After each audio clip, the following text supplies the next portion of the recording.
Yo, Fab, what up, baby? what's the deal, yo? Yo, man. So let's get right into it, man. I mean, obviously Ray J called in. Who called in? Tupac? Tupac called in? You funny. That wasn't Ray J. You can't be serious. That wasn't Ray J. That wasn't him. That wasn't Willie Norwood Jr. That wasn't him. That wasn't Brandy Brother. So That wasn't Mo to the E to the that little nigga from that show. That wasn't that nigga, man. So he called. Nah. He called into the morning show today, and obviously you heard what happened, man.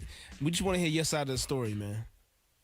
I mean, really, like, this is not no big thing to me. You know what I'm saying? Like, it is what it is at this point. This is more a war on drugs than a war between Ray J and me. You know what I'm saying? This nigga is high and coked up or on pills, and his rant. I heard this hilarious to me. First and foremost, joke to me. Like, it's not. I'm taking it serious on the side of where he thinks that that he should do that too, but I'm laughing at his whole character. Like, there's nobody that believes Ray J is gangster to that point unless he's gonna prove it. So at this point now, he's gonna have to prove all of this funny shit that he was saying on World Star. I mean, on the Breakfast Club. But what really happened is, I'm sure people seen on Twitter. You know what I'm saying? We had some fun with him. Floyd had a 24/7. Show for the fight. You know what I'm saying? I guess Ray J was on the show. Right. And on the show, Floyd goes, I'm about to have a concert in my living room. You know what I'm saying? So from there, the camera cuts to Ray J singing on a piano, singing, and the shit was just funny to me. You know what I'm saying? I made a couple jokes about it on Twitter. You know what I'm saying? And, I guess people on Twitter have fun with it. That's what Twitter does. They have fun with shit. So they had fun with it. Now, I came to Vegas for the fight. I went to, Diddy had a dinner. Diddy had a dinner Yeah, I was there. Palms. You know what I mean? You was there, right? You were there. Right. All right, okay. So Ray J comes to the dinner. Ray J pops up at the dinner, and, when Ray J came in, he like, oh, Fab, you got me on Twitter. We laughed about it. We joked about it. Kevin Hart was there. Diddy was there. These are all people who are all in this situation. They know exactly what's going on. You were there, DJ Clue. You're the guy who can squash this. The That's what negotiator. he supposedly said. I know that's your man. I know Little Brandy is your man. You know what I'm saying? So that's why, I wanted to call you and clarify this, because according to him, you're the only man that can squash it. You're the Minister Farrakhan of this. So, you know what I'm saying? But anyway. Chris Sabian.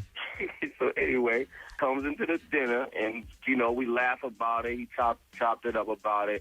And what he said was the way they edited the 24/7 show. He said it was bad there. It was people there. Everybody was in the living room.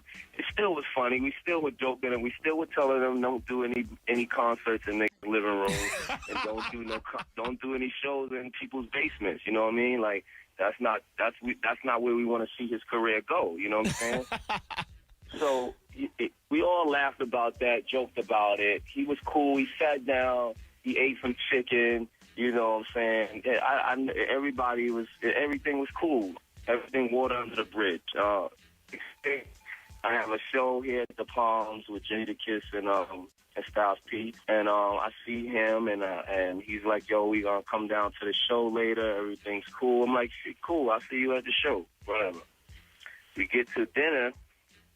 I went to dinner before the show. I see Kevin Hart. He said, yo, I just seen Ray J. He got on a little red hoodie, and he just told him, yo, we got 7 Rolls Royces, and, the is on deck. We just get money out here. The money team, he just talking crazy, whatever. He said, okay, Kevin Hart said, I just looked at him and said, okay, and dapped him and walked off. You know what I'm saying? So we laughed about that, da-da-da-da-da. But I had no feeling that Ray J had any problems with me whatsoever. You know what I'm saying? Right. So go to the show. I'm walking down the hallway to the show. I see Kiss. Say what's up to Kiss. As you come down the hallway, seeing everybody there, I see 50 against the wall. I see Floyd against the wall, and I see Brandy's brother with the red hoodie on. You know what I'm saying? Because Kev just told me he just seen him with the red hoodie. So I walk up. I get 50. I get 50 at that. I'm going to get Floyd at that, and then Ray J Fab was talking shit about us. He said the money team ain't shit, we ain't shit, da da da. He just whatever. So 50 says, Ray, what's that shit that you said Fab was saying? He's like, Ray J turn around now, he's stuck. Like he gotta back up whatever he was telling them, but I'm right there. So Ray is like, yo, Fab, we the money team. You can't disrespect us, Fab. We the money team. I'm like, what, Ray J? What are you talking about? What happened? We got 6 Rolls Royces outside, Fab. We got indoor pools, outdoor pools. I'm like, Ray J, what the fuck are you talking about? This is what I'm saying, like, to him. Like, what are you talking about, bro? Then I looked at him.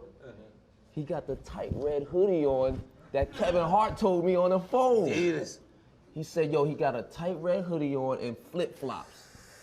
I looked down, I seen the flip-flops. I looked up, he got the tight red hoodie on. So in my head, I said, oh shit, this is the shit Kevin Hart was talking about when he said he was bugging out here. But Kevin Hart is a comedian, so you're not really taking it serious, I didn't even understand it. It don't make no sense what he's saying. My nigga, we here with the money team. I'm here with the money team, and, you know, we was talking about the jokes, and wasn't feeling the jokes.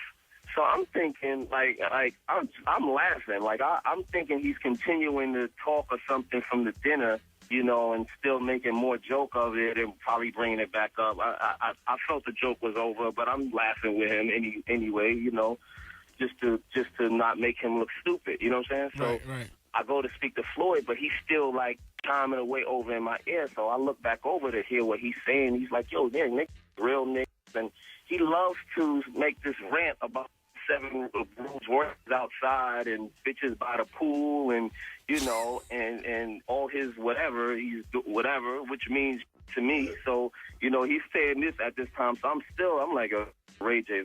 You know, I don't know what he's talking about, whatever. So now I look over at 50, and 50's just looking, and they're looking like they're just trying to see what Ray J is talking about. So now I look back over to Ray J.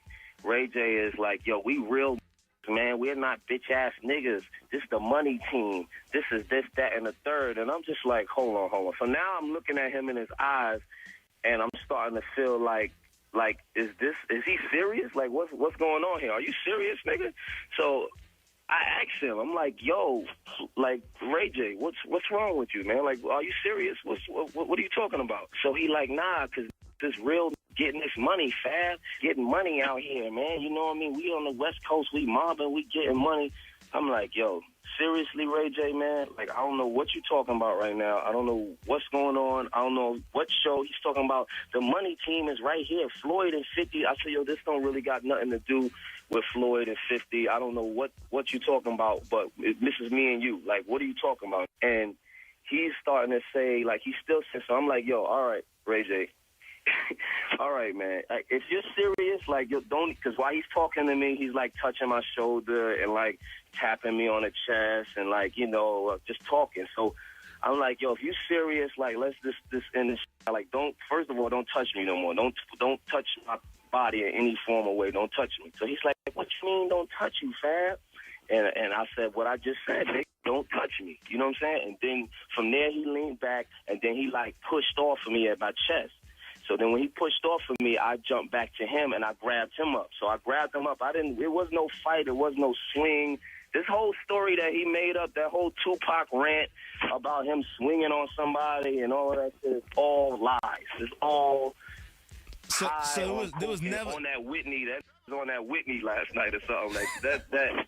Ain't no swings take place. You can ask the money team. The money team was standing there. Ask his money team that he's probably the water boy for, but ask the money team. Ask the money team and let them, and they will tell you that it was no blows or what's this. So I grab him up by his little red hoodie, and I'm holding him there by his hoodie, and I'm like, just chill out, Little Red Riding Hood. There's nothing going, like, just chill the fuck out, right?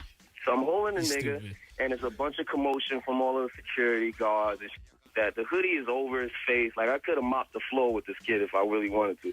The hoodie's over his face. I'm just holding him. I didn't even swing on him. Like, I wasn't trying to, you know, I wasn't trying to Ortiz while there's a hoodie over. So everybody chilled out. They calmed it down. Everybody like, yo, just chill out, just chill out. I let his hoodie go, pushed him back. He's behind his security dude, screaming at the ceiling. You know what I mean? I went in my and throughout the whole altercation, the only thing that happened was my shades fell off or some shit like that. My shades got lost in the whole little scuffle thing or whatever. So I went to my dressing room, which was 2 feet down from where this happened. Went in my dressing room, had a couple sips of Fiji water. You know, we joked about it in there. Me, Kevin Hart, and Meek Mill. Meek Mill came out to the show. Shout out to Meek Mill and Kevin Hart.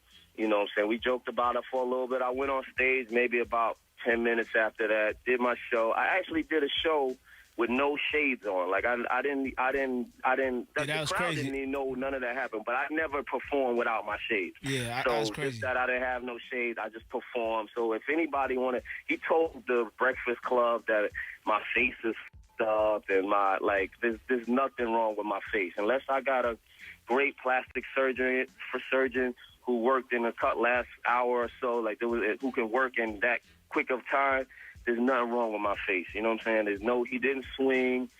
It's not happening. Ray J is not swinging. And that's in the same sentence don't even sound right. So the interview was very entertaining, and he sounded like he didn't sound believable, but it sounded good. It was funny.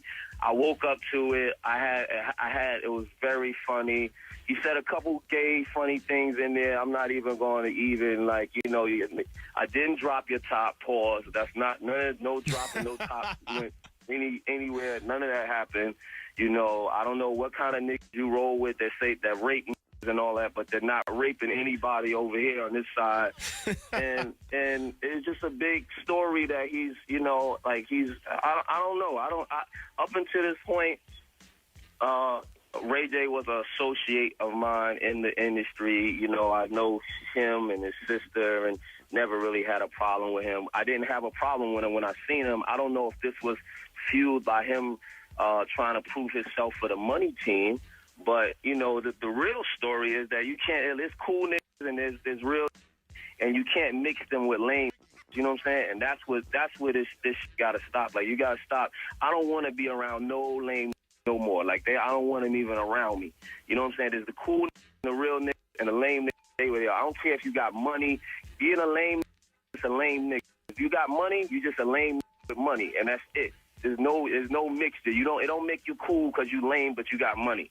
You just a lame, and that's it. I don't do what he does. He doesn't do what I do. He can continue to do reality shows and do his thing and do that, and I can continue to do what I do. If he want to pursue it further than that, that's not for media. That's not an interview at 6:30 in the morning, calling up, trying to, what's the name? Like, my hood won't be allowed to get any Ray J. I don't even get no points off of Ray J. If you've never heard of any of this type of shit ever happening. So, it was a good, funny story, cool story, you know what I mean? Good joke.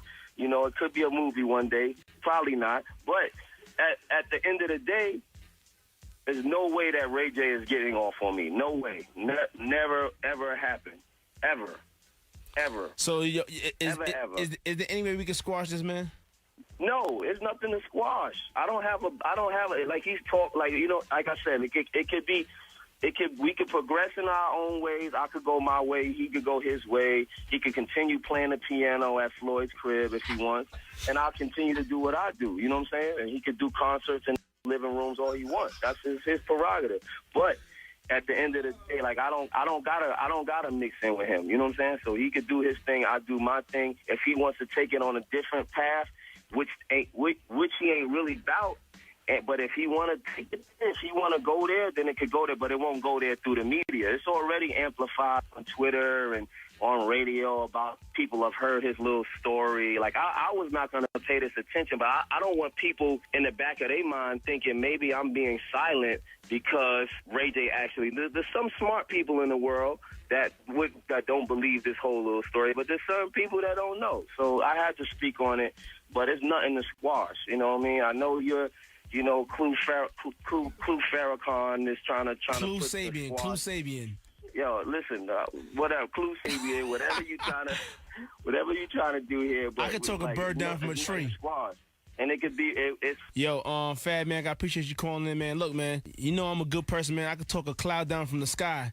So I'm going to try to work on this and get this whole thing squashed out for you, man. In the morning in the club. I don't know. He was doing interviews with Charlemagne and Envy and Angela Yee. And I guess maybe that's what he thought was going to work for him. But nobody, like real don't believe that. Anybody real with any sense of knowledge in them don't believe that. Like that story is made up stories. Yo, I gotta thank you for calling in, Fab, man. Yo, I know you got stuff to do.